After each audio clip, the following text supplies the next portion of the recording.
olan xətaların analiz edilməsi daha çox qeyri-formal məntiq müstəvisində baş verir. Və bizim növbəti diqqət yetirmək istədiyimiz məqam, yəni qeyri-formal məntiq adındakı qeyri-formal anlayışı nəyi ifadə edir? Yəni biz bu sualı necə cavablandıra bilərik? Deməli, burada bizim əsas diqqət yetirəcəyimiz məqam, yəni arqumentdə istifadə edilən dil sistemidir. Yəni formal məntiqin müxtəlif alt bölmələri, yəni müxtəlif qolları, məsələn, propozisional məntiq, predikatlar məntiqi, modal məntiq, bunlar daha çox süni dil vasitəsilə ifadə edilmiş arqumentlərdir.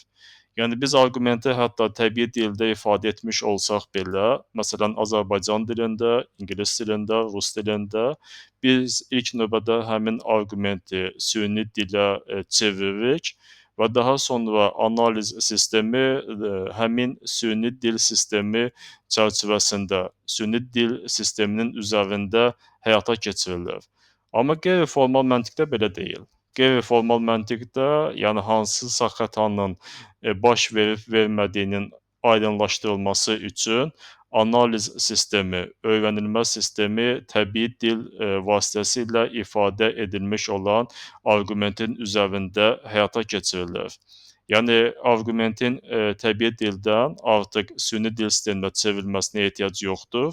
Çünki qeyd etdiyimiz kimi qeyri-formal məntiq arqumentin forma və ya strukturu ilə bağlı deyil, məzmun və kontekst ilə bağlıdır və həmin məzmunda, həmin kontekstdə hansısa bir manipulyasiyanın və yaxud yanlışlığın ehtiva edilib-edilmədiyini müəyyənləşdirmək üçün bunu biz təbii ki, ilk növbədə və yaxud daha çox təbii dil üzərində aparılan analizlər vasitəsilə üzə çıxara bilərik. Amma istənilən halda biz həm süni dildən, həm də təbii dildən istifadə etsək də, istənilən halda arqumentin düzgün olmasını şərtləndirən 3 qayda dəyişilmir. Yəni arqument, yəni təkrar olaraq qeyd etməli olsaq, etibarlı olmalıdır, arqument tutarlı olmalıdır və arqument potensial cəhətdən inandırıcı olmalıdır. Və beləliklə biz birinci mövzumuzu yekunlaşdırdıq. Yəni bu günləri müzakirə etmək istədiyimiz birinci alt mövzunu yekunlaşdırdıq. Və ikinci alt mövzu bu qeyri-formal məntiqi xəta nədir? Yəni biz qeyri-formal məntiq müstəvisində arqumentin məzmun və ya onun işlədildiyi konteksti analiz edən zaman hansı xətalara rast gələ bilərik? Deməli, bunu biz analiz etmək üçün ilk növbədə formal məntiqi xətanın izahından başlaya bilərik.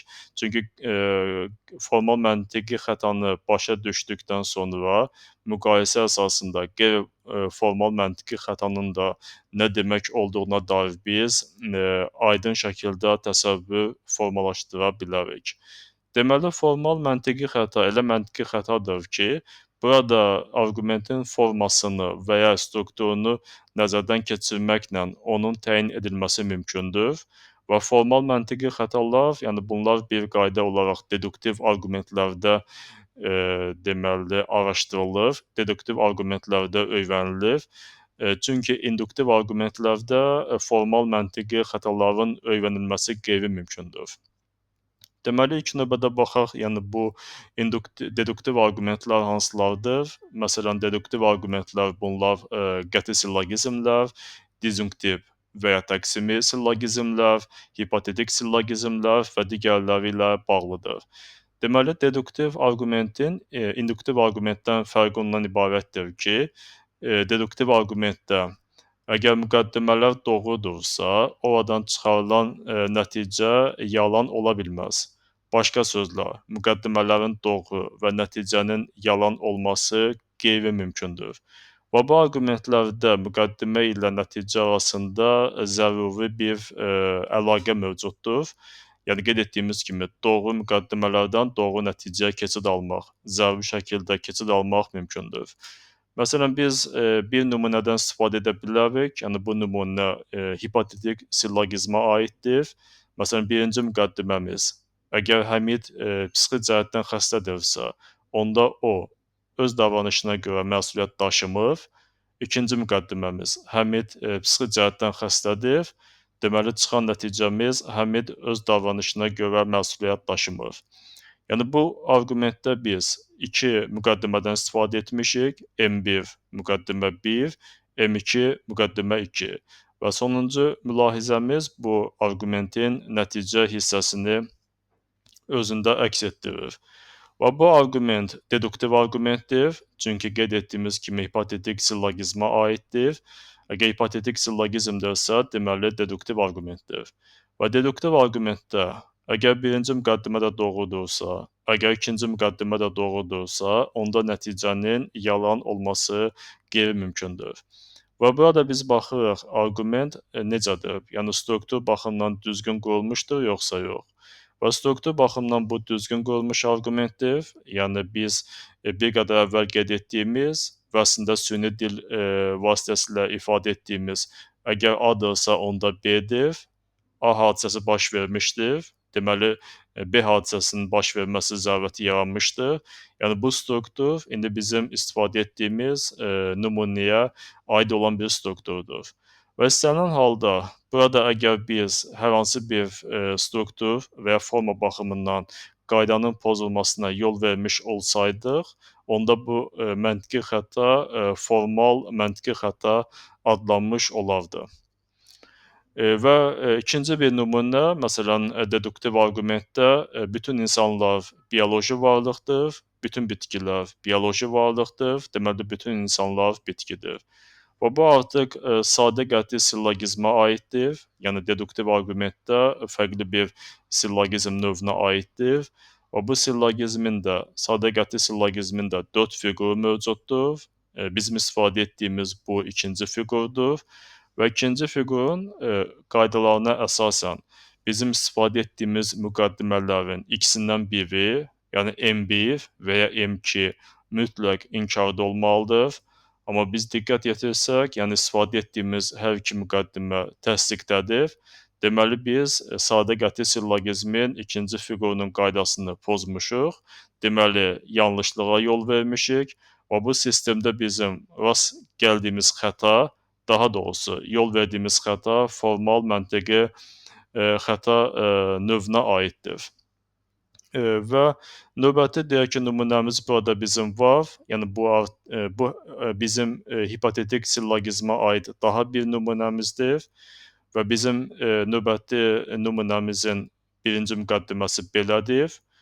Əgər süni intellekt özünü tənzimləyən mürəkkəb proqram sistemidirsə, onda süni intellektə malik olan maşınlar insanların davranışını təqlid edir. Və bizim ikinci müqəddiməmiz süni intellektə malik maşınlar insanların davranışını təqlid edir və belə bir nəticə çıxarmış oluruq ki, süni intellekt özünü tənzimləyən mürəkkəb proqram sistemidir.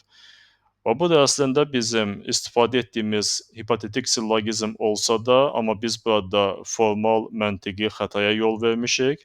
Təbii ki, biz bunu bilərəkdən qeyd etmişik, yəni formal məntiqi xətanın nə demək olduğunu əyani şəkildə göstərmək üçün.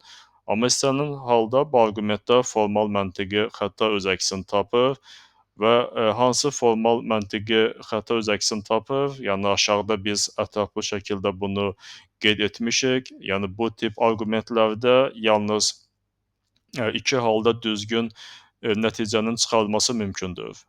Başqa sözlə, yalnız iki halda hipotetik sillogizm struktur baxımından düzgündür. Yəni daha əvvəl də qeyd etdiyimiz kimi, əgər A-dırsa, onda B-dir, A-dır, deməli B-dir. Bu birinci struktur.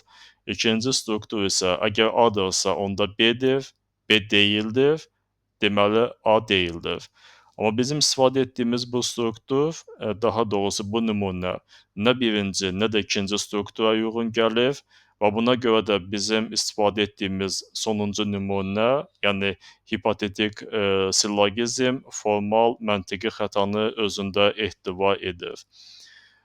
Deduktiv arqument, yəni həm sadə qəti sillogizmin, həm disjunktiv sillogizmin, həm də hipotetik sillogizmin öyrənilməsi bu fərqli bir sahənin mövzularıdır, olduqca geniş bir mövzulardır və biz o dərinliyə keçid almaq istəmirik, sadəcə fikrimizi burada ümumiləşdirmək istəyirik.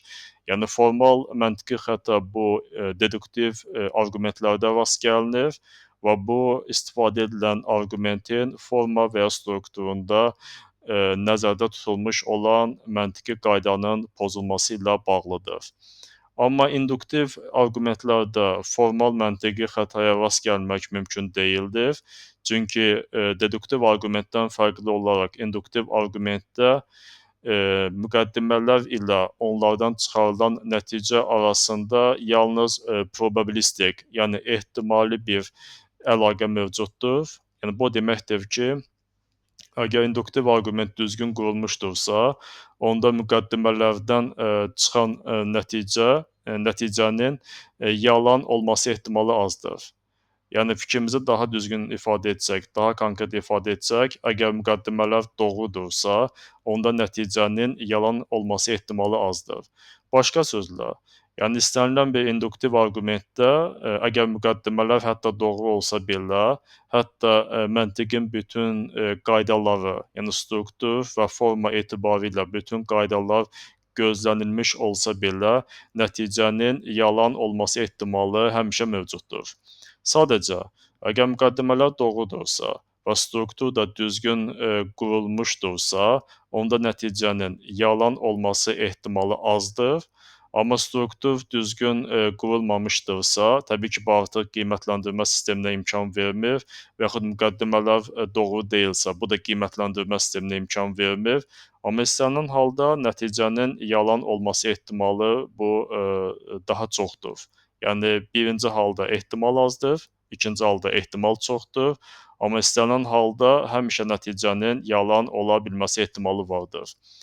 Burada yalnız bəzi istisnalar vardır. Yəni induktiv arqumentdə nəticənin həmişə doğru olmasını şərtləndirən bəzi kiçik istisnalar mövcuddur, amma biz ora keçid almaq istəmirik. Sadəcə müqayisə üçün biz induktiv arqumentə aid bir nümunəyə burada baxmaq istəyirik. Məsələn, birinci müqəddiməmiz indiyə qədər tapılan bütün zümrüd daşları yaşıldır və çıxan nəticəmiz tapılacaq növbəti zümrüd daşı da yaşıl rəngli olacaq. Yəni burada əgər bizim birinci müqəddiməmiz doğrudursa, onda nəticənin doğru ola bilmə ehtimalı yüksəlir. Amma istənilən halda, yəni bu çox az bir ehtimal ilə olsa da, tapılacaq növbəti zümrüd daşının qeyri-yaşıl olması mümkündür.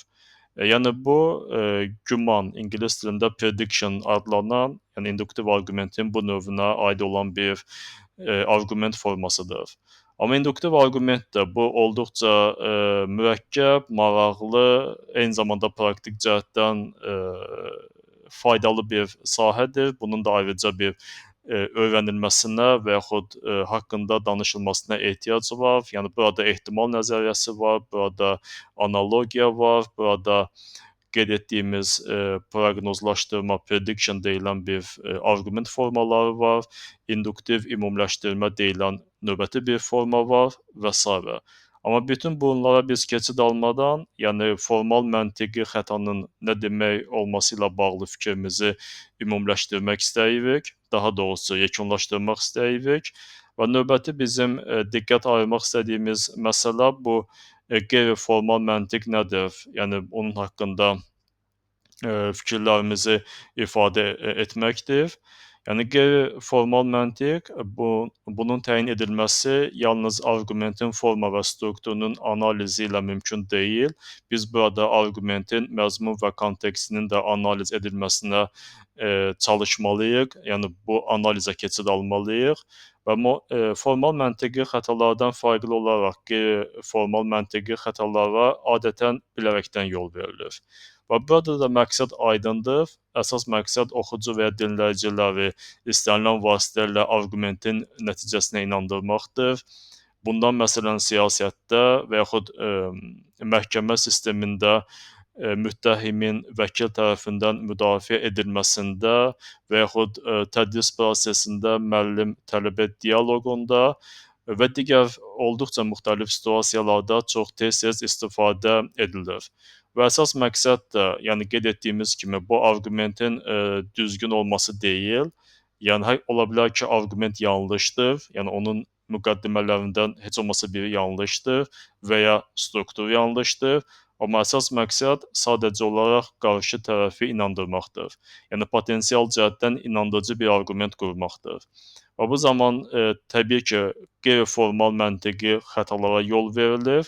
Amma əgər biz bu şəkildə oxucularda və ya dinləyicilərdə müəyyən emosiyalar, məsələn, qorxu, mərhəmət və sair oyandırmaqla onları arqumentin nəticəsinə inandırmağı bacarırıqsa və yaxud auditoriyada arqumentə qarşı və yaxud onun müəllifinə qarşı nifrət və ya antipatiya yaratmaqla həmin arqumentin təkzib edilməsinə çalışırıqsa, deməli bu artıq arqumentin qeyri-formal məntiqi xətaya yol verməsi deməkdir. Deməli, qeyri-formal məntiqi